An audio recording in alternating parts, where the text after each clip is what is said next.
இதனால நீங்க லைஃப்ல ஜெயிச்சிடலாம்னா பிச்சைக்காரங்க கூட ஜெயிச்சிருவாங்க. அதனால இந்த லைஃப்ல கட்ட மேல வைக்கிற நம்பிக்கை நம்ம மேல வச்சுட்டு போயிடலாம். 2-3 படம் ஹீரோவா பண்ண எல்லாம் டிராப்லயே ஆயிருச்சு. எல்லாம் டிராப்லயே இருக்கும், ஒன்று டிராப்ல இருக்கும். ஒரு 2 நாள் ஷூட்டிங் டிராப், ஒரு 3 நாள் ஷூட்டிங் டிராப், அட்வான்ஸ் கொடுத்துருப்பாங்க டிராப், அப்படிலாம் இருக்கும். அட்வான்ஸ் திருப்பி வர கேட்பாங்க, அது ஒரு விஷயம். அப்பதான் கஷ்டமா இருக்கும். கிஸ்ஸின் மாதிரி ஒண்ணு இருக்கு, ஒரு ஜிம்மிக்கு ஒரு படத்துல இருக்கு. பட் அது நான் எக்ஸாக்டா பிளான் பண்ணது வந்து அந்த படத்துல வரல. நீங்க பிளான் பண்ணீங்க? அந்த நாங்க இல்லங்க, டைரக்டர் பிளான் பண்ணாரு.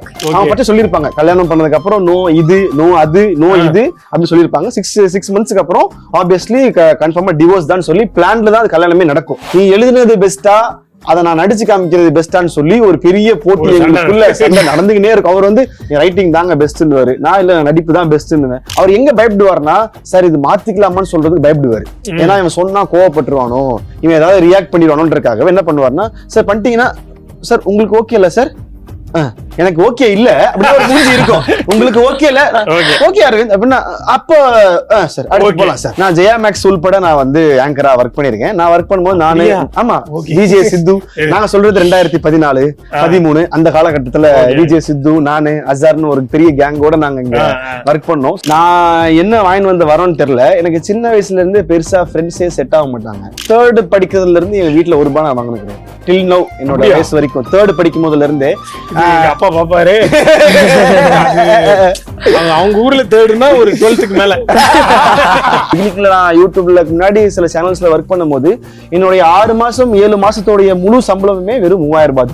6-7 மாசம் டெய்லி நான் போவேன், பஸ்ல டெய்லி போவேன். கார்த்திக், இன்னைக்கு கெஸ்ட் யாருன்னு சொல்லிடலாமா? சொல்லிடலாம். சின்ன திரையில் தொகுப்பாளராக தனது பயணத்தை ஆரம்பித்து இன்று மை டியர் டோலி திரைப்படம் மூலமாக தமிழ் சினிமாவில் கதாநாயகனாக அறிமுகமாகி இருக்கும் விஜய் பப்பு அவர்களே இன்றைய நம் விருந்தினர். வணக்கம். வணக்கம் வணக்கம்.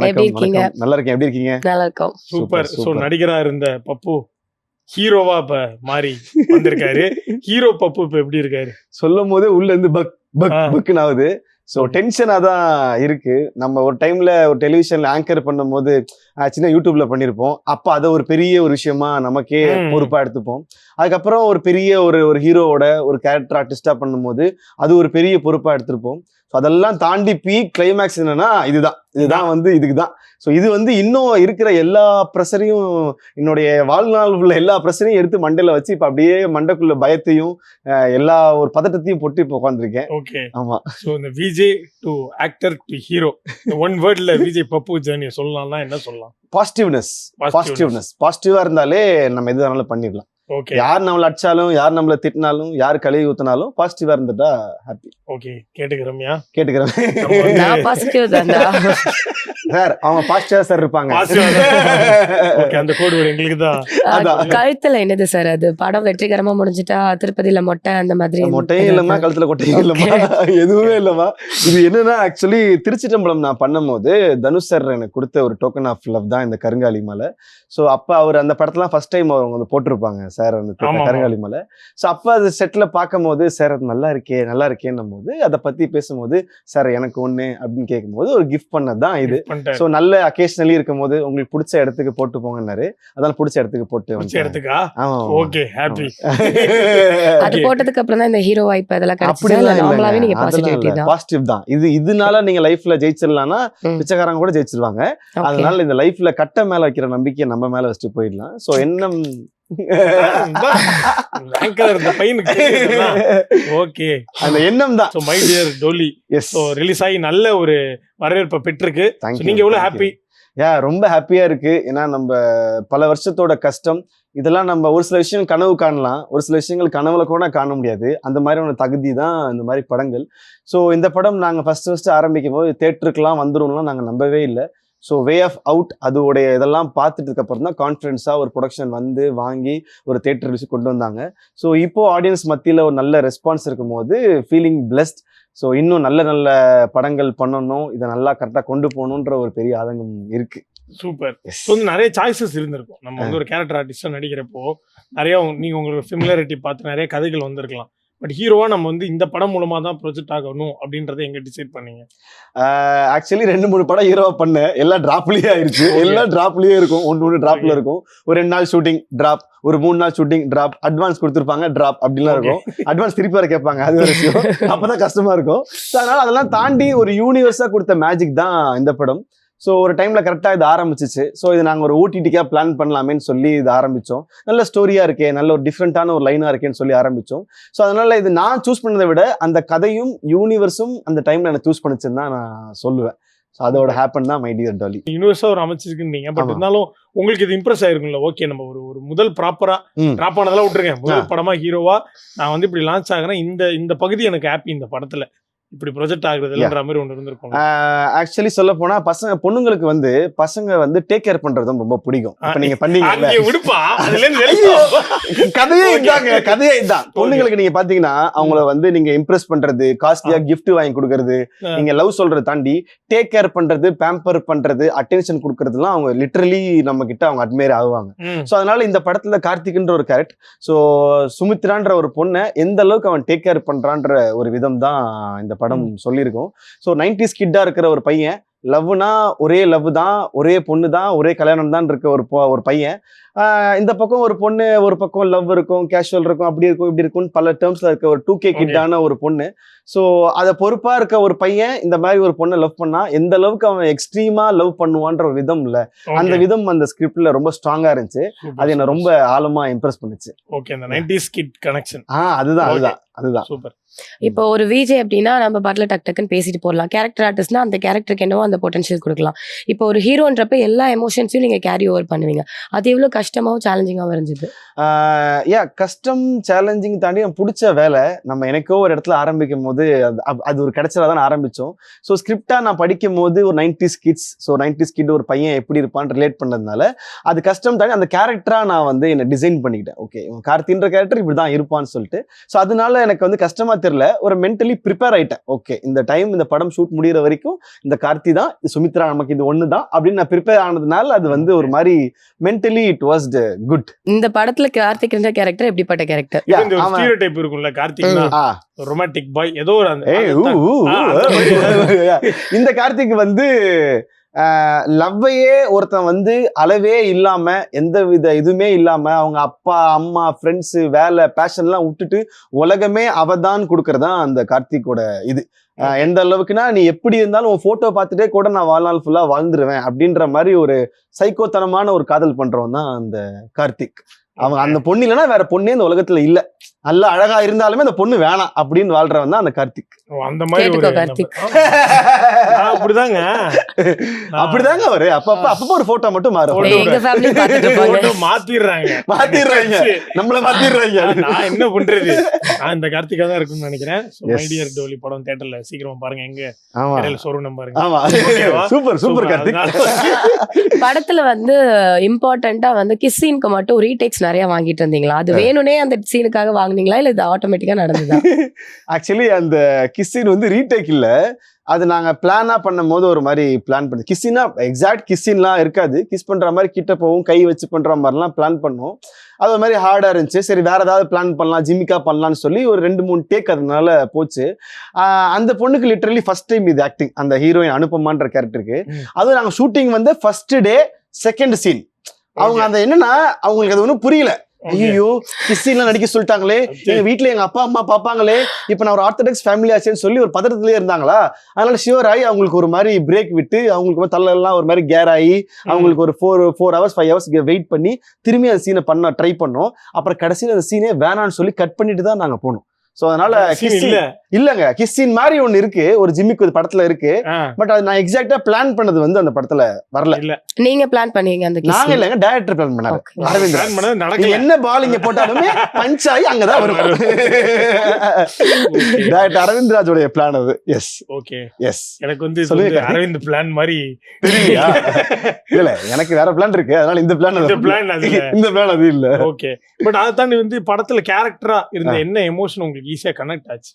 எனக்கு அவன் வந்து ஒரு கட்டத்துக்கு அப்புறம் கல்யாணம் ஆயிடும், கல்யாணம் ஆகியும் நம்ம கிரஷே கல்யாணம் பண்ற ஒரு கட்டத்துல வந்திருப்பான். கல்யாணம் ஆயுமே கிரஷ் மாதிரி தான் வாழ்ந்திருப்பான். ஒரே வீட்டுல ஒரு கோலீவ் மாதிரி வாழ்வாங்க.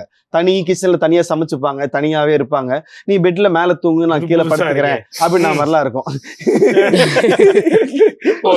யா சோ அப்படின்னும் போது கல்யாணம் பண்ணியும் எதுவுமே இல்லாம ஒரு ஃப்ரெண்ட்ஸ் மட்டும்தான் அவங்க பற்றி சொல்லியிருப்பாங்க. கல்யாணம் பண்ணதுக்கு அப்புறம் நோ இது, நோ அது, நோ இது அப்படின்னு சொல்லியிருப்பாங்க. 6 monthsக்கு அப்புறம் ஆப்வியஸ்லி கன்ஃபார்மா டிவோர்ஸ் தான் சொல்லி பிளான்ல தான் அது கல்யாணமே நடக்கும். So, அதை பிளான் பண்ணி பண்ற கல்யாணம் இது இவங்க 2 பேருக்குள்ள. சோ பிடிச்ச பொண்ணுன்றாலும் இவ அக்செப்ட் பண்ணிடுவான். அந்த பொண்ணு ஒரு டைம் பாஸ் தானே, எனக்கு ஓகே, எனக்கு பேருக்கு கல்யாணம் பண்ணி கேக்குறீங்க, ஓகே ஃபேமிலியாக பண்ணிக்கிறேன் மாதிரி பண்ணுவாங்க. சோ அதனால ஆல்ரெடி எப்படி அங்க எப்படி அது லவ் வருது அப்படின்னு அதான் அந்த டைம்ல இவனுக்கே தெரியாம ஒரு விஷயம் அவங்க பண்ணிடுவாங்க. அது இவன் வந்து ஆஹா நமக்காக சாம்பார்லாம் வச்சு கொடுக்குறாங்க, தோசை எல்லாம் சுட்டு கொடுக்குறாங்க, ஆஹா நமக்காக அப்படின்னு இவனே அது தன்னை ஒரு லவ்வா கிரியேட் பண்ணிப்பான்ல. அந்த மூமெண்ட்லாம் ஒரு மாதிரி லேட் ஆச்சு. சரி ஓகே ரியல் லைஃப்ல தான் நடக்கல, கல்யாணம் ஆகல, அட்லீஸ்ட் ஸ்கிரீன்லயாவது நடக்கட்டும்னு சொல்லி லேட் ஆச்சு எனக்கு. ஓகே, இங்க வந்து ஒரு கொலாபரேஷன் போட்டாப்ல இன்னும் இல்ல, அது வந்து விரைவில் நடக்க. கார்த்திக் உங்களுக்கு தெரியாதது ஒண்ணு இல்ல, நீங்க பார்க்காதது ஒண்ணு இல்ல. அது மாதிரி 100th day my dear Dolly அப்போ உங்களுக்கு ஒரு டோலி கிடைச்சிரும். ஐயோ தேங்க்யூ கார்த்திக். ஓகேவா ரம்யா? நீங்க சொல்றீங்க இல்லங்க, நமக்கு இந்த கார்த்திக்கு வந்தாங்க, இந்த ரம்யாக்கு ஆல்ரெடி டோலி ரெடி. ஆமா, அதனால நம்ம எப்படி சொல்ல முடியும்? டோலியா டோலனா? டோலன் சாரிமா, டோலன் ரெடி. ஓகே, ஆமா, அதனால நம்ம அதுல ஓகே ஹாப்பி மேரேஜ் லைஃப் நீங்க தான் கொடுக்கணும். ஓகேங்க. பட் என்னதான் நீ இது வரைக்கும் ஹாப்பியா ஒரு விஷயம் ஷேர் பண்ணாலும் டைரக்டருக்கு உங்களுக்கு அடிக்கடி சண்டை வருமாமே? யா, என்ன கதை அது? அது ஒரு ஆர்கானிக் சண்டை. அவருடைய ஃபர்ஸ்ட் படம்ன்றதுனால இவன் வந்துட்டான், இவன் கிட்ட ரீடேக் கேட்க முடியாது, இவன் பண்றதுதான் பண்ணணும்ன்ற மாதிரி ஒரு மைண்ட் செட்லயே அவர் இருப்பாரு. அவர் அந்த இடத்துல நான் ஒரு சட்டிலா ஒன்று பண்ணிருப்பேன், அவர் சாட்டிஸ்ஃபை ஆக மாட்டாரு. இது இல்ல, இதை ட்ரை பண்ண சொல்லி ரீடேக் கேட்கவும் முடியாது, இது ஷார்ட் ஓகேல சொல்ல முடியாது. அப்ப டிஃபைன் பண்ண கிட்ட வருவாப்புல, இல்லன்னு நான் ஒன்னு புரிய வைப்பேன். அது ஒரு வாக்குவாதமா போகும். 2 பேரும் எப்ப பார்த்தாலும் நீ எழுதுனது பெஸ்டா, அதை நான் நடிச்சு காமிக்கிறது பெஸ்டான்னு சொல்லி ஒரு பெரிய போட்டி எங்களுக்குள்ள சண்டை நடந்துகிட்டே இருக்கும். அவர் வந்து என் ரைட்டிங் தாங்க பெஸ்ட்னுவாரு, நான் இல்ல நடிப்பு தான் பெஸ்ட்னுவேன். ஸோ இந்த ஒரு ஆர்கானிக்கான ஒரு போட்டி என்ன ஆகும்னா, அது படத்துல நீங்க பிளேவரா பார்க்கும் போது ஆக்சுவலி ஆர்கானிக்கா நல்லா ஒர்க் ஆயிருக்கு. அது என்னன்னா, நம்ம ஒரு சில போர்ஷன் அப்போ நான் மட்டுமே ஹோல்ட் பண்ற டைமா இருக்கும். அந்த டைம்ல ரைட்டிங்கும் தாண்டி இந்த ஒரு ஆர்கானிக்கான போட்டி என்னாச்சுன்னா, அது ரொம்ப ஸ்கிரீனுக்கு ஹெல்ப் பண்ணுச்சு. இன்னும் பெஸ்ட்.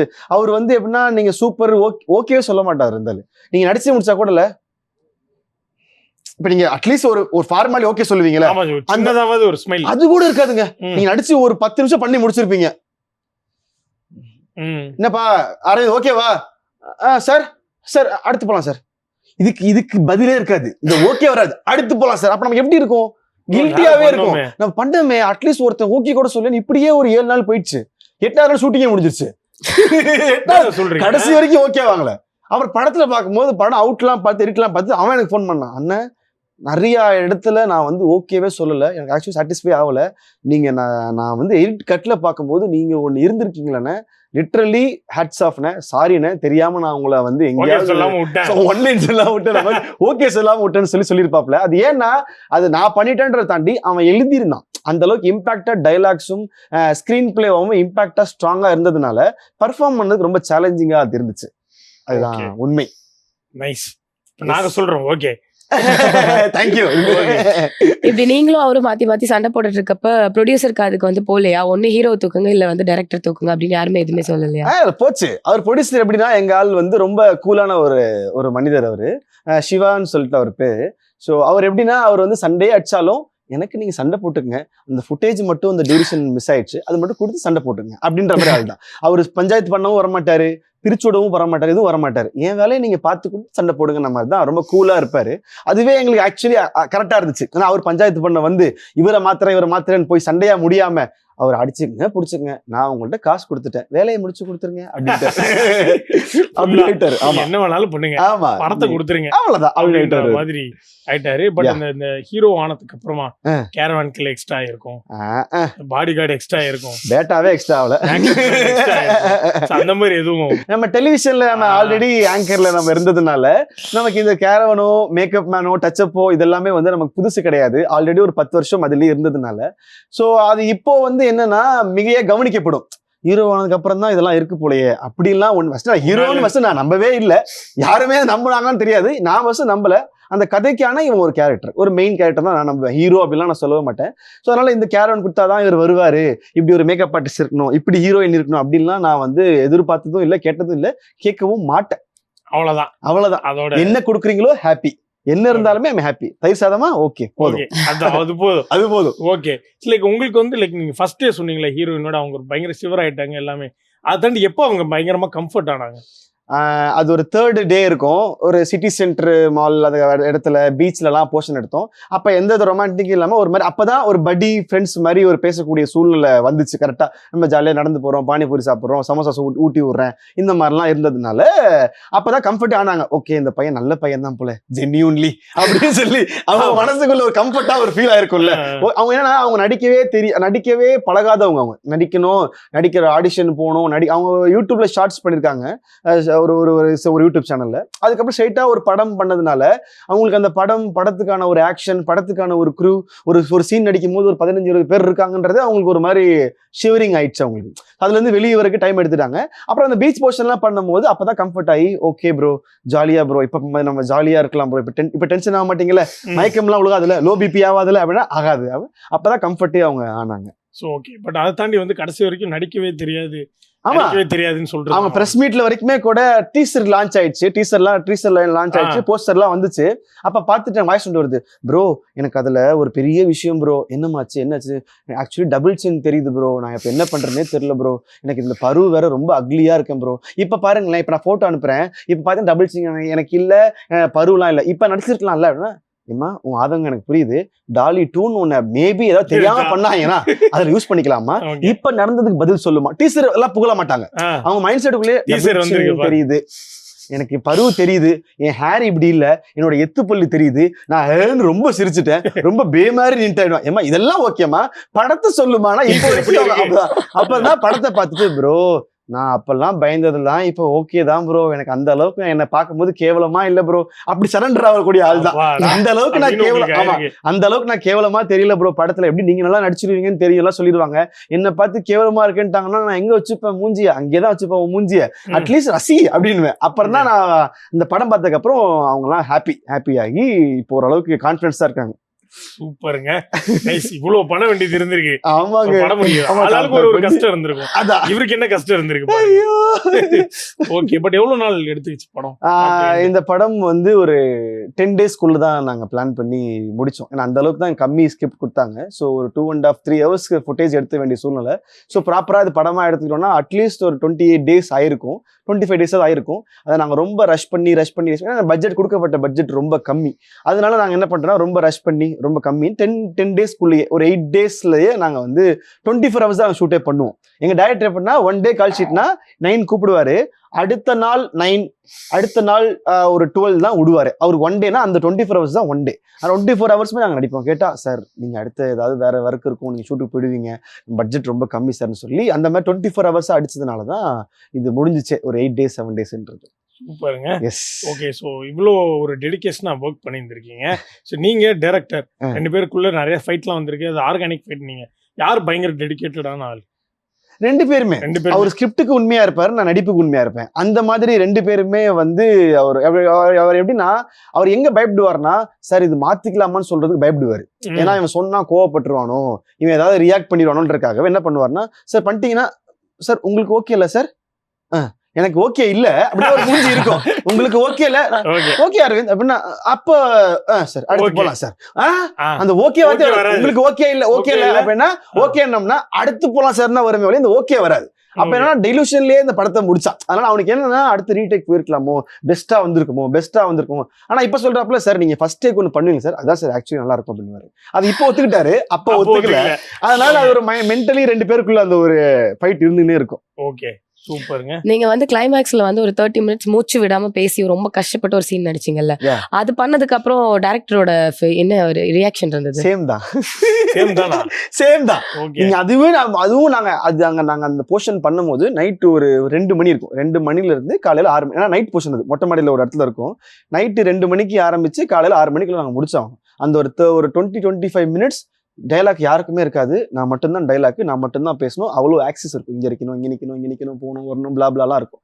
அது எல்லாமே பண்ணி முடிச்சுமே அவன் எல்லாம் பண்ணி முடிச்சுமே end of the day sir நீங்க கரெக்டா பண்ணிட்டீங்கல்ல, உங்களுக்கு ஓகே தானே, எதுவும் நீங்க மிஸ் பண்ணல சார்?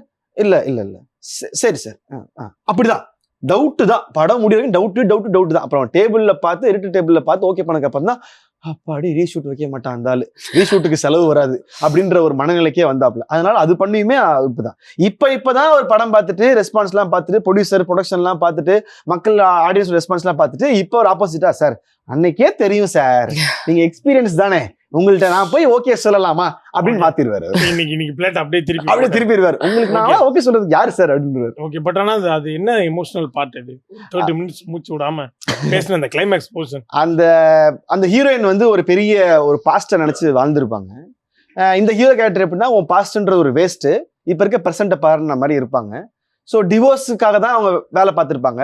ஸோ அது என்ன பாஸ்ட், டிவோர்ஸ் ஏன் வந்து அவங்க கேட்டாங்கன்றத ரொம்ப அழகா ஒரு 20-25 மினிட்ஸ் ஒரு யதார்த்தமான ஒரு 90s கிட் ஒரு பையன் ஒரு வலியோட ஒரு பொண்ணை வந்து அவளுக்கு என்ன குறை இருந்தாலும் அவளுக்கு என்ன பாஸ்ட் இருந்தாலும் அவள் எவ்வளோ பெரிய வலியை அனுபவிச்சாலும் அது உன் வலி இல்லை, அது ஏன் வலியும் தான், நானும் சேர்ந்து உன்னை பார்த்துக்கிறேன்னு சொல்லி ஒரு விஷயத்த ஒரு எண்டப் மாதிரி ஒரு விஷயத்த ஒரு மாதிரி கன்வே பண்ணி முடிப்பான். அதுதான் அந்த ஒரு எமோஷனலான சென்சிட்டிவான ஒரு சீன் அது. இப்போ படம் முடிஞ்சதுக்கு அப்புறம் நீங்க விஜேவா இருக்கப்ப வந்து சில இடத்துல வந்து செம்மையா அசிங்கப்பட்டிருப்போம், ஒரு மாதிரி நம்மள வந்து பொட்டன்ஷியல் இல்லை அப்படிலாம் சொல்லியிருப்பாங்க.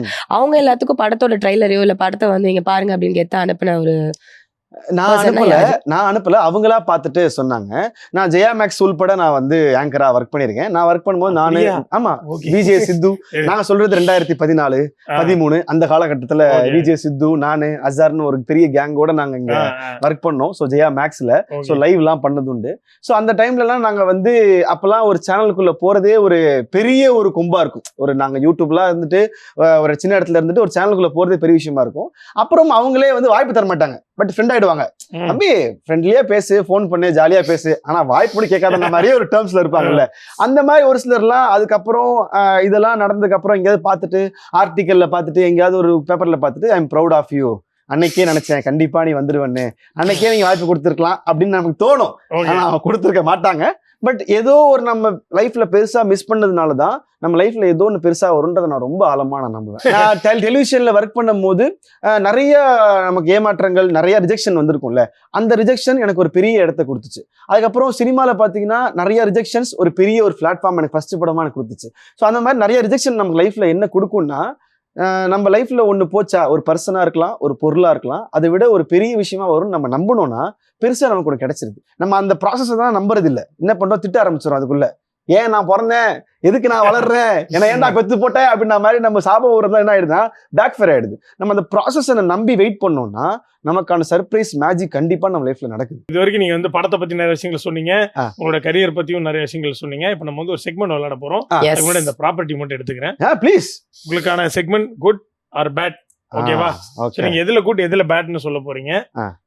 பர்சனல் கொஸ்டின்ஸும் இருக்கும், நீங்க என்ன பத்தியும் இருக்கும், நீங்க என்ன வேணாலும் கேட்கலாம். நமக்கு நம்ம ஷோ போய் பாக்குறப்ப, அதாவது ஆங்கரிங் பண்ணிட்டு இருந்த டைத்துல கெஸ்ட் எப்படி இருந்தாலும் நம்ம நல்லா பண்ற மாதிரியே தெரியும். பட் இருந்தாலும் இப்போ யோசிச்சு பாக்குறப்ப ஆங்கரா விஜேவா பப்பு வந்து குட் ஆர் பேட்? என்னங்க சமாதானமா போய்ப்போம் அப்படின்ற மாதிரி பண்ணி சம்டைம்ஸ் குட் சம்டைம்ஸ் பேட் அந்த மாதிரி. ஆமா, ஏன் அப்படி? அது நமக்குள்ளேயே நம்ம ரொம்ப சூப்பரா பண்ணிட்டோம்னு சொல்லி ஒண்ணு பண்ணிருப்போம், அப்பன்னு பார்த்தா சொதப்பி இருப்போம். சம்டைம்ஸ் வந்து நம்ம எந்த ஒரு மைண்டே இல்லாம வெறுப்பா பண்ணிருப்போம், அப்ப பார்த்தா அப்ரிஷியேட் எல்லாம் பண்ணுவாங்க. ஆமா, வேற லெவல்ல பண்ணிட்டீங்க, எப்படி பண்ணீங்க நமக்கே தெரியாது எப்படி பண்ணணும்னு. அதனால சம்டைம்ஸ் நமக்கே தெரியாம குட் ஆயிடும்ல, அந்த மாதிரி sometimes good sometimes bad. Okay, my dear டோலில வந்து கார்த்திகா பப்பு வந்து ஒரு பயங்கர ரொமான்டிக்கான ஆள். ரியல் லைஃப்ல பப்பு ரொமான்டிக்கல்ல ரொமான்ஸ்ல குட் குட்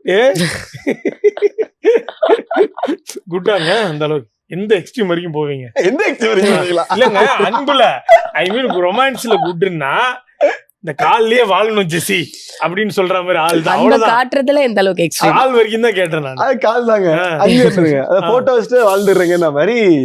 நான் ரொமான்டிக்ன்ற எதை நான் எதிர்பார்ப்பேன்னா, எதை நான் நம்புவேன் அப்படின்னா இன்டிமேசி பிளா பிளா பிளா, அது ரொமான்டிக்கை தாண்டி ஒரு பொண்ணை எந்த சூழ்நிலையும் விட்டு கொடுக்காம ஹோல்டு பண்ணிட்டே ஒருத்தர் இருக்கான்ல, அதே மாதிரி அந்த பொண்ணு ஒருத்தனை விட்டு கொடுக்காம ஹோல்ட் பண்ணிட்டே இருக்காங்களே, அதுதான் இருக்கிறதுலே மோஸ்ட் ரொமான்டிக். இப்ப நம்ம அப்பா அம்மா என்ன சண்டை வந்தாலும் விட்டு கொடுத்துக்க மாட்டாங்க, அடிச்சாலும் புடிச்சாலும் என்ன கஷ்டம் வந்தாலுமே விட்டு தர மாட்டாங்க.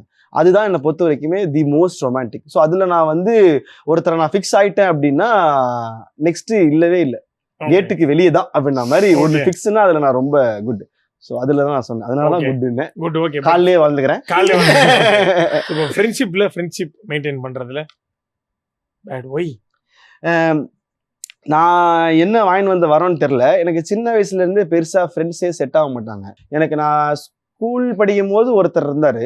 அதுக்கப்புறம் இப்போ வரைக்குமே என் லைஃப்ல ஃப்ரெண்ட்ஷிப் நான் தப்புன்னு சொல்ல மாட்டேன். ரொம்ப ரொம்ப நல்லது.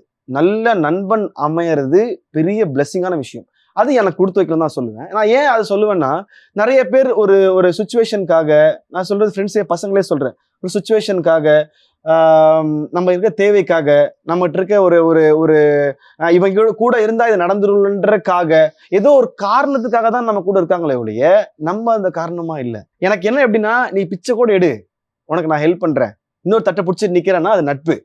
நீ பிச்சை எடுக்கிறியா, அப்ப நீ உன் வேலையை பார்த்துக்கோன்னா அது நட்பு கிடையாது. So அதுல எனக்கு அந்த மாதிரி நல்ல நட்பு கிடைக்காதனால ஐ எம் பேட்.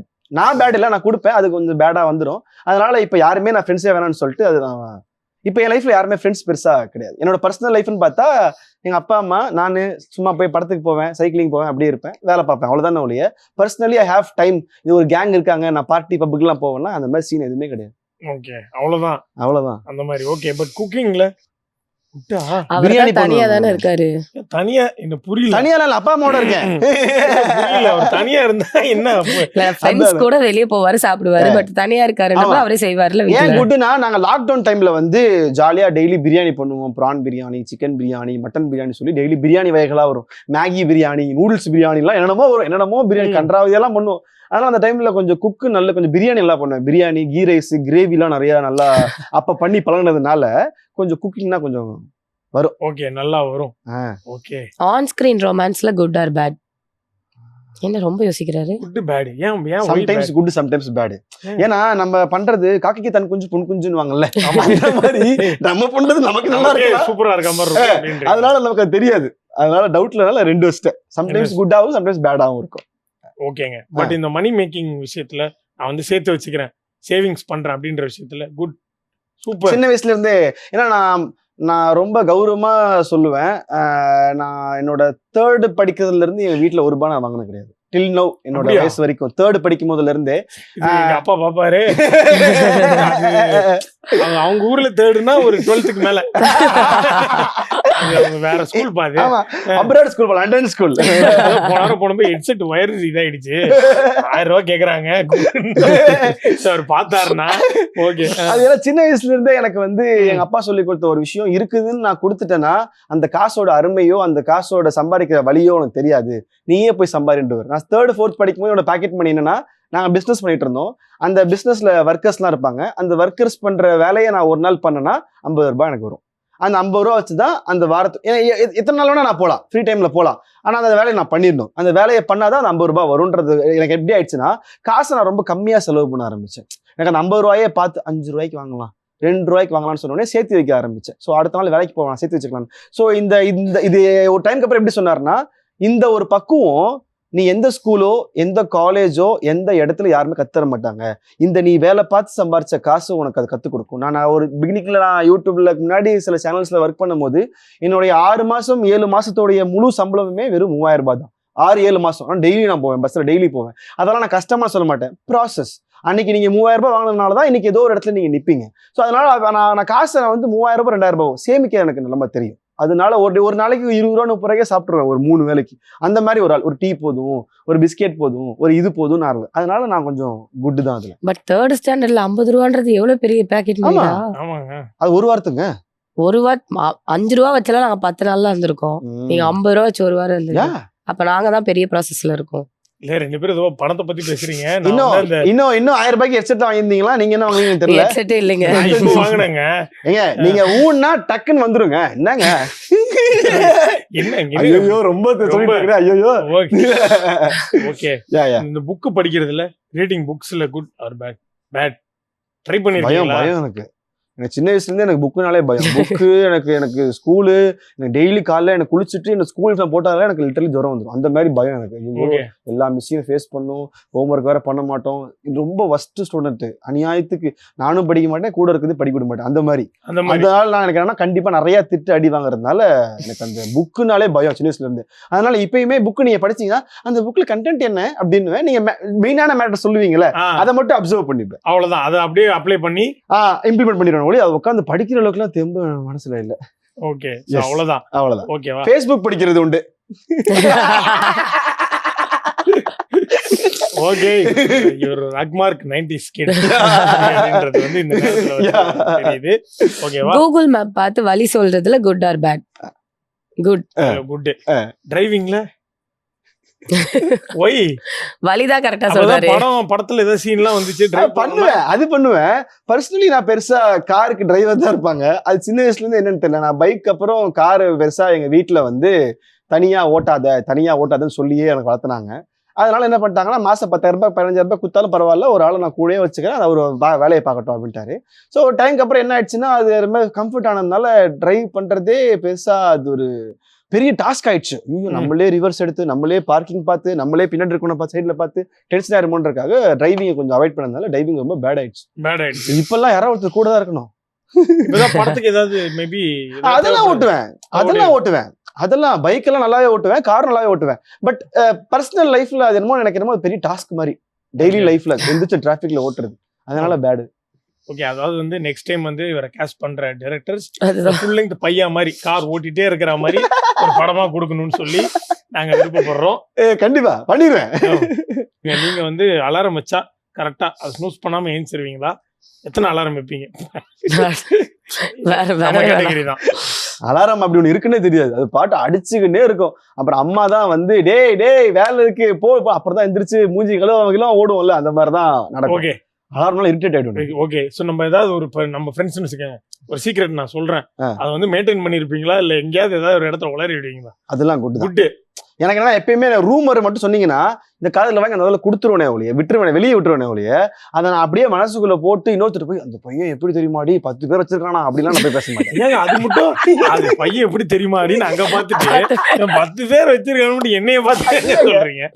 ஒரு முகராசி ஒரு இதுங்க, அது ஒரு எக்ஸாம்பிள் சொன்னாங்க, பொருத்தமா இருக்கணும் எக்ஸாம்பிளுக்கு கூட, அதனால அப்படி சொன்னேன். அப்பா பாப்பார்ல, அப்பா சாரிப்பா ஒரு 20 வருஷம் முன்னாடி என்னைய பார்த்து நீங்க தான் தனுஷ் சார் மாதிரி வச்சுக்கோங்க அதுலயே இருந்தேன். ஓகே, அதுக்குள்ள வேற ஒரு இடத்துல இல்ல சார்.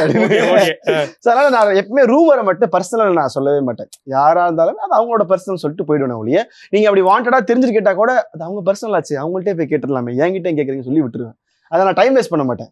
அது மண்டை நம்ம டாக்ஸிக் ஆயிடும். அது இப்ப நீங்க பெரிய பிரச்சனை சொல்லியிருப்பீங்க, அது நான் எனக்கு நினைச்சு என்ன பண்ணுவேன், நான் ஃபீல் பண்ணிட்டு இருப்பேன், ஐயோ அந்த ஆளுக்கு இப்படி ஆயிடுச்சு அப்படின்னு ஃபீல் பண்ணுவேன். அது என்ன ஆனா இன்னொருத்தர் கேட்பாங்க, அப்ப நான் ஃபீல் பண்ணி சொல்லுவேன், எனக்குள்ள இருக்க டோபமைன் எல்லாம் தப்பா ஹிட் ஆகும், அதனால வேணாம் அவர்கிட்டே கேட்டுக்குங்க அப்படி விட்டுருவாரு.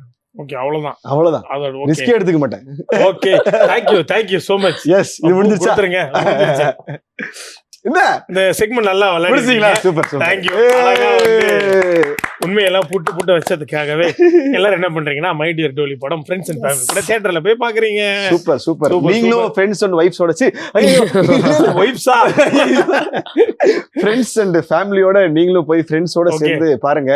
நீங்களும் எல்லாரும் கூட பாருங்க, ஜோடியா போய் பாருங்க படத்தை. ஆமா, அப்கமிங் ப்ராஜெக்ட்ஸ் என்னென்ன போயிட்டு இருக்கு மை டியர் டோலி தாண்டி?